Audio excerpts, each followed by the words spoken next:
No Gooch left. A sad world. Okay. Fuck, why is the bag there? This is not a Target ad. Cool. Where do I even begin with this? Like... Alright. So I have 20 minutes to tell this story. Let's see how long this takes. Am I in frame? Almost. Oh, you can see the mug. Why can you?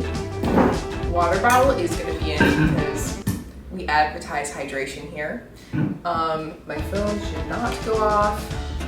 That would be awkward if I'm in the middle of my story and my alarm to leave and go to work goes off. We'll be fine. Okay, so. Does this look like a diaper? Okay, I'll get through this story someday. Once upon a time, I came to Boston to visit my friend, and then I never left.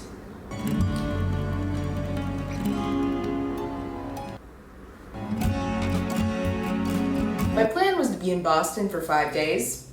I think 4 to 6 days. I mean, how important is factual accuracy in YouTube videos like this? Like when you're telling a story, like, is Kritty gonna comment below, like, Devin, no, the plan was that you were supposed to be here for 6 days. Why are you saying 5 days in this video? Like, no one cares, right?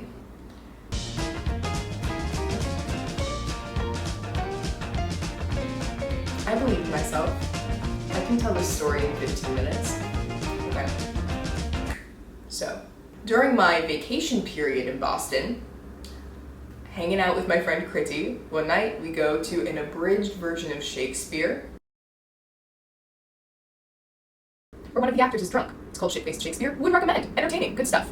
Now, we were in a different neighborhood than where she lives, and we were like, let's explore the area a little bit after the show. Get some dinner, go to a couple bars, and we're exploring dinner places. The first place we tried had a 45-minute wait, and we were like, okay, no. At this point, I was hungry, and I see that there's a cheap pizza place, like a 5-minute walk, and I'm like, let's just go there. I want food now. And so Kritty's like, oh, like, fine, I guess we can go to this pizza place. So, whatever. We order our pizza, we're waiting. The seating in this pizza place, there's a, like, how much detail do you want here? Probably not this much. I sit down at this pizza place. You get no imagery. Except that I'm with Kritty. So it's like Kritty, me, and then there were these 3 college-age dudes who were already sitting there. And we're waiting for the pizza, and I'm just totally eavesdropping on these 3 dudes' conversation. And what are they talking about but getting European citizenship? And I'm like... So, okay. So this is Kritty, this is me, and then the 3 dudes are over here. So I'm talking with Kritty, and then Kritty's like looking this way, and she's like, that guy's looking at you. He's into you. He's looked over here like 4 times. I'm not really interested. Like maybe, I don't know. My only thought was the pizza. So, the pizza does finally come. And I end up talking with the people sitting next to me. And I do mention that I was eavesdropping about citizenship and how I'm waiting for my Hungarian citizenship. We talk a little bit about that. Now, this is a point in the story when multiple timelines have to come together. So I'm gonna tell this the way I experienced it. And then we'll fill in the gaps as we go. Or fill in the information that I was not yet aware of. Is there a name for that? Like, there's definitely some literary name for what this kind of storytelling is called. This is what I need. Why can't I? How much time do I have? Am I really gonna finish telling this in like 12 minutes? I can do this. I can do this.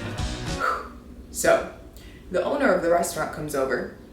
His name is... What's another dude name? Ryan. Let's call him Ryan. So Ryan's like, hello everyone, this is Amaro. It's a delicious liqueur from Italy. Gives us all shots of Amaro. Great. Thank you, Ryan. And we get to talking and Ryan's like, oh, how long are you in town for, Devin? And I'm like, I think I leave in like 2-3 days. And he's like, you know where you guys have to go. And then proceeds to describe this restaurant. He's like, best wine list in Boston. You have to go. I know the owner. Kate. Can we call her Kate? So Ryan's like, here, you know what? I'm gonna write you guys a little note. You're gonna go to the restaurant, give it to Kate, tell her Ryan says hi. And we're like, okay, sounds good. So Ryan goes back to doing his owner of the pizza place things, and Kriti and I are talking with two people who work at this pizza place. And Kriti's like, what are some bars nearby we should go to? They give us some recommendations. At some point when we're talking to the three dudes that we had been sitting by, the college age ones, with the guy who was interested in me, what did I name him? Sam. Yeah, Sam leaves and we're like, bye. These are shorts that I'm wearing under my dress, that I'm wearing other shorts over for the purposes of filming this video. Timing myself, oh my god. So, we leave, we go to recommended bar number 1, and who is there but Sam and his 2 friends? So, we talk a little bit more. Sam buys me a beer, we're chilling, and we're all standing in the back by this loud ass speaker, and I'm like, why? Why are we choosing to stand and have a conversation in such a loud part of this already loud bar? But it's fine, it's fine. One of Sam's friends is like, oh, that restaurant recommendation that Ryan, the owner of the pizza place, gave you? My family goes there all the time. It's so good. Okay, so this was the second person then who's like, you have to go to this really good restaurant. Eventually, Sam and his friends are on their way out, and Sam's like, well, Devin, it was nice talking with you. It's unfortunate that you're heading back to Minnesota in a couple days. You seem really cool. And I was like, yeah, bye. Thanks for talking. But yeah, anyway, this man, he did not ask for my Instagram. He did not ask for my phone number. Like, what a... I didn't know what to make of it. I did not. Well, the joke's on him, because I stayed in Boston.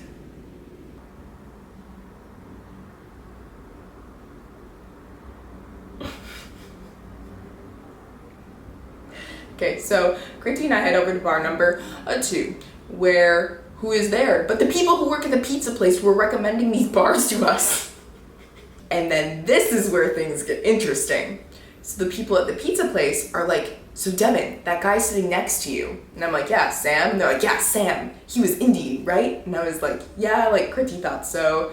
We talked a little bit, and then we actually ran into him at the first bar that you told us to go to. And they're like, no way! We saw him trying to get with you, and we told Ryan, the owner, about it, and Ryan was like, I got this, guys. I'm gonna give him some, like, not give him, give that group over by the window at the bar seats some shots of Amaro, and then if Sam wants to do something with it to get with Devin, that's on him. So the reason I found out about this restaurant that I now work at is because Sam was interested in me, and so the owner of a separate restaurant, this pizza place, comes over and tells me about the restaurant I now work at. Okay, but then we have the whole part 2, which I think I already filmed, but I might want to redo it. Okay, so that was the night of the drunk Shakespeare and the pizza place and Kriti meeting a romantic interest. I forgot to mention that. So the people at the pizza place who were giving us these bar recommendations, my friend went on dates with one of them for like a month after that event. It was a very, what a turning point in our lives that night was. Last detail, at that second bar, where we were having drinks with people who worked at the pizza place, they were like, oh, Ryan recommended that one restaurant? I love that one restaurant. Recommendation number 3. So at this point, I'm like, we have to go here. Because now 3 very different people have talked about how awesome this place is. So the next day, Kriti and I go to this restaurant with the amazing wine list. We proceed to have one of the best meals of our lives. Kriti explained her wine preferences to the sommelier, and I was just like, look, I'm here, I love wine. I'm along for the ride. I'm sure anything Kriti wants, I will also enjoy. The wine was amazing, great experience. Because we went on a busy night, we ended up sitting at the bar, an actual bar, where we were talking with bartenders, and Kriti is just being her usual chatty self. You think I'm outgoing? This girl, Kriti, just on another level that night. And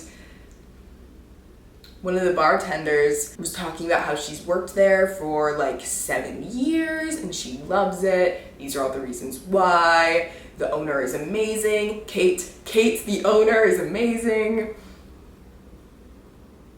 How much time do I have? We're good. I have like a minute and a half. Okay, so then in a separate conversation with this bartender, she gives me and Kritty her business card. So cute, by the way. And excuse me, I'm trying to tell a story. I have like 90 seconds. Shh. Okay.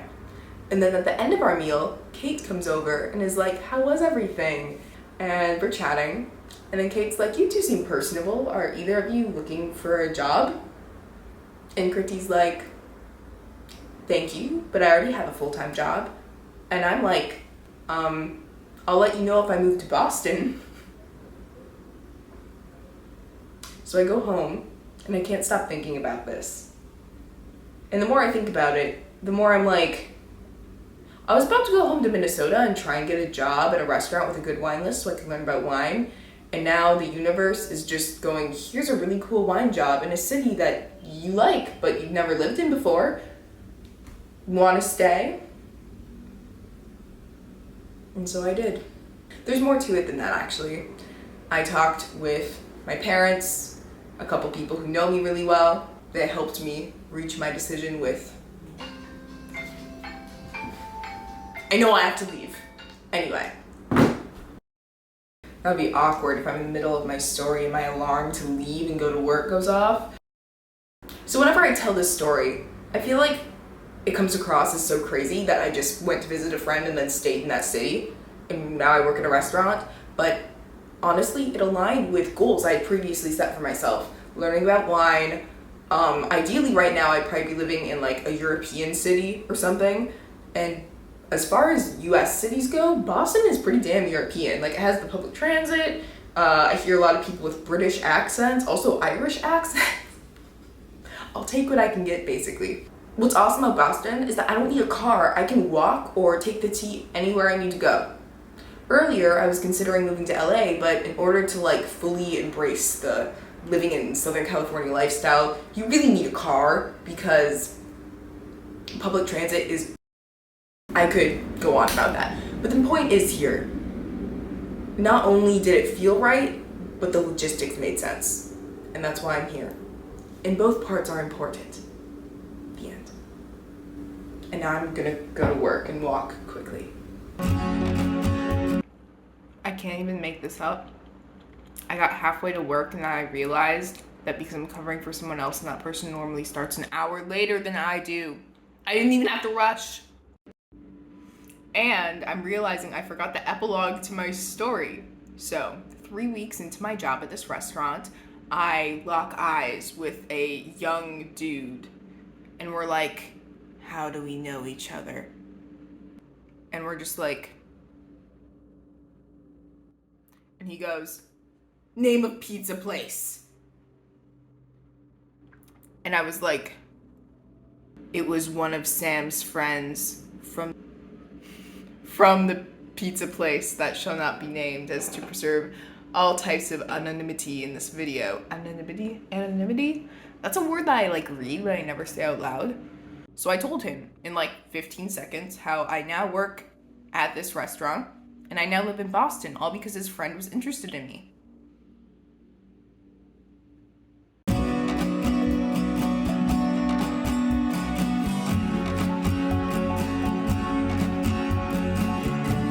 So Ryan's like, I can't with these alias names.